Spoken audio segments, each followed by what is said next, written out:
جس کے نصیب میں اللہ تبارک و تعالیٰ نے ایمان لکھا ہے وہ ضرور ایمان لے آئے گا، اور جس وقت لکھا ہے وہ اس وقت ایمان لائے گا۔ آپ کے کوشش سے، آپ کے جذبات سے کچھ نہیں ہوتا، یہ اللہ تبارک و تعالیٰ کی طرف سے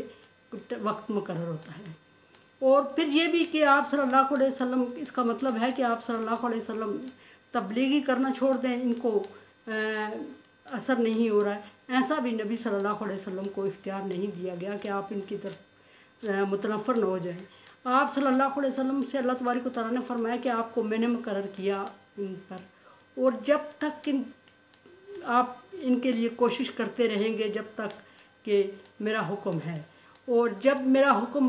ان سے ہٹے گا ٹلے گا اور میں آپ کو بتا دوں گا کہ اب ان کو چھوڑ دو، یہ متنفر ہیں، ان کو متنفر رہنے دو اور ان میں تبلیغ کرنے کا کوئی فائدہ نہیں، تو وہ سمجھیں کہ ان کے عذاب کا وقت ہوگا اور اس وقت ان پر عذاب آئے گا۔ اس سے پہلے میں آپ اللہ تبارک و تعالیٰ فرما رہے ہیں کہ میں آپ کو حکم دے چکا ہوں اور آپ ان میں مسلسل تبلیغ کیے جائیں اور وقت مقرر سے پر انجام دیکھا جائے گا۔ اور یہی ہوا کہ آپ صلی اللہ علیہ وسلم کی مسلسل تبلیغ سے کفار مکہ اور دشمنان اسلام قبول کر لیا کچھ نے، لیکن کیا کیا کہ جب تک وہ آپ صلی اللہ علیہ وسلم اور اسلام کے دشمن رہے اور اسلام کو اور آپ صلی اللہ علیہ وسلم کو اور مسلمانوں کو نقصان پہنچانے کی مسلسل کوشش میں لگے رہے اور بہت سارے لوگوں کو نقصان پہنچایا، بہت دفعہ آپ صلی اللہ علیہ وسلم کو دل برداشتہ کیا۔ اب سوال یہاں یہ ہے کہ جب وہ اسلام قبول کر چکے، ایمان لائے، تو کیا ان سے پوچھا جاتا کہ آپ نے ایسا کیوں کیا تھا؟ یہ پوچھنے کا نبی صلی اللہ علیہ وسلم کو حکم نہیں تھا، کیونکہ وقت مقرر اللہ تبارک و تعالیٰ کی طرف سے تھا، اور اللہ تبارک و تعالیٰ نے نبی صلی اللہ علیہ وسلم کو بھی ان پر مقرر کیا ہوا تھا، اور ان کے رویے بھی آپ صلی اللہ علیہ وسلم برداشت کرنے پہ مجبور تھے، اور اس لیے آپ صلی اللہ علیہ وسلم نہ ان سے شکوہ کر سکے اور نہ ان سے اپنے آپ کو ہٹا سکے، مسلسل تبلیغ بھی کرتے رہے، اور آخر جب وہ ایمان لائے تو شکوہ بھی نہیں کر سکے کہ پچھلے رویے کا۔ اور پھر یہ بھی کہ جب وہ ایمان لائے تو اسلام کے لیے وہ اتنے ہی کارگر ثابت ہوئے جتنے کہ اسلام کے خلاف کارگر تھے، اور بہت جانوں اور مالوں کا نذرانہ پیش کیا اسلام کے لیے، اور قبول اسلام کے بعد اتنے ہی اسلام کے لیے سودمند ثابت ہوئے جتنے کہ قبول اسلام سے پہلے کفر کے لیے سودمند تھے۔ حدیث کے مطابق یہ بھی ہے کہ جو کفر میں جتنا غیر مسلم ہو کے جتنا کارآمد اور مضبوط ہے، وہ اسلام لانے کے بعد اسلام میں بھی اتنا کارآمد اور مضبوط ثابت ہوگا، اسلام میں بھی اتنا ہی اچھا ثابت ہوگا۔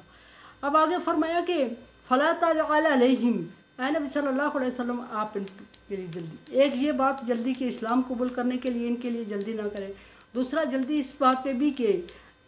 حافظ ابن کثیر کی بک میں لکھا ہوا کہ آپ صلی اللہ علیہ وسلم کو منع کیا گیا کہ آپ ان کے لیے بد دعا نہ کریں ابھی،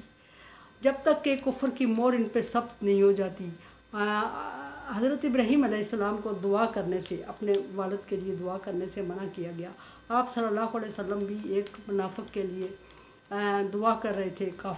تو اس کی نماز جنازہ پڑھانے سے بھی آپ کو روک دیا گیا، اور اس کے لیے دعا کرنے کے لیے بھی مشرکین کے لیے دعا کرنے سے منع کیا گیا۔ فرمایا کہ اگر آپ ان کے لیے 70 مرتبہ بھی دعا کریں گے تو دعا قبول نہیں ہوگی، لیکن یہاں کفار کے لیے بد دعا سے منع کیا گیا۔ حافظ ابن کثیر لکھتے ہیں کہ اس کا مطلب یہ ہے کہ آپ صلی اللہ علیہ وسلم کو منع کیا گیا کہ آپ ان کے لیے اتنے جلدی دل برداشتہ ہو کے بد دعا نہ کریں، آپ انتظار کریں، یہ ایمان لے آئیں گے۔ اور اس کا مطلب ہے کہ دعا اور بد دعا میں بہت محتاط،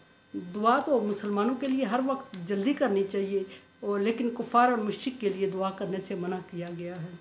اور ہدایت کی دعا ان کے لیے کر سکتے ہیں جب تک اللہ کا حکم نہ ہو کہ رک جائیں، ہدایت کی دعا نہ کریں، اب ان پر مور ثبت ہو چکی ہے، اب یہ ایمان نہیں لائیں گے، اب آپ دعا نہ کریں، اس وقت تک ان کے لیے ہدایت کی دعا کرنی چاہیے، لیکن بخشش کی دعا نہیں کرنی چاہیے۔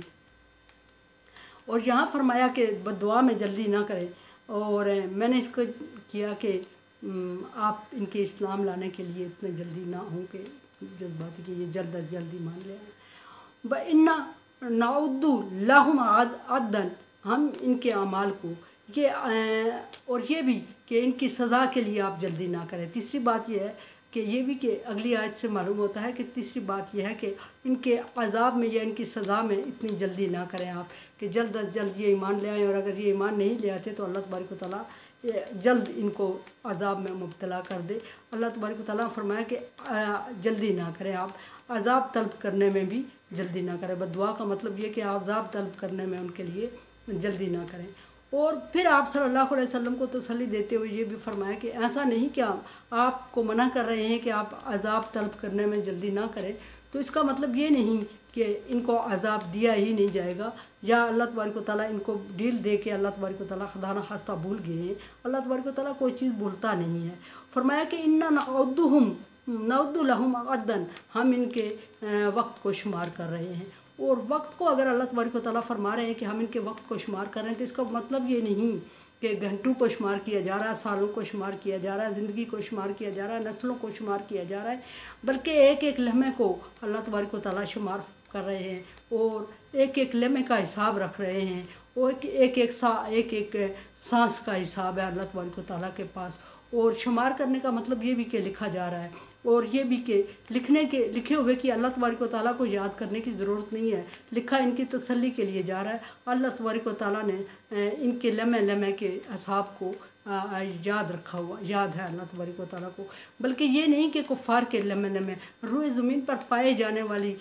زیرو اور غیر زیرو چیزوں کے لمحے لمحے کا حساب، سیکنڈ کا حساب، ہر چیز کا ایک ایک سا کا حساب، ہر ایک چیز کا اللہ تبارک و تعالیٰ کے علم میں ہے۔ اور قیامت کے دن جب وہ ان کے سامنے ان کے اعمال رکھے جائیں گے تو ایک ایک سیکنڈ ایک ایک سا کا عمل ہوگا جسے دیکھ کے وہ خود حیران ہو جائیں گے، اور سورہ یاسین کے مطابق وہ اتنے حیران ہو جائیں گے کہ ان کے زبانوں پہ مہر لگ جائے گی، منہ پہ مہر لگ جائے گی، اور ان کے اعضائے جسم ان کے لیے گواہی دینا شروع کر دیں گے کہ انہوں نے یہ کیا۔ اور اس وقت انسان سمجھے گا کہ یہ کہاں سے آواز آ رہی ہے، یہ کون گواہی دے رہا ہے، اور ان کے خود وہ گنگ ہو جائیں گے اور بولنے کی صلاحیت ان سے چھین لی جائے گی۔ اور یہ کفار اور مشرکین کا انجام اللہ تبارک و تعالیٰ نے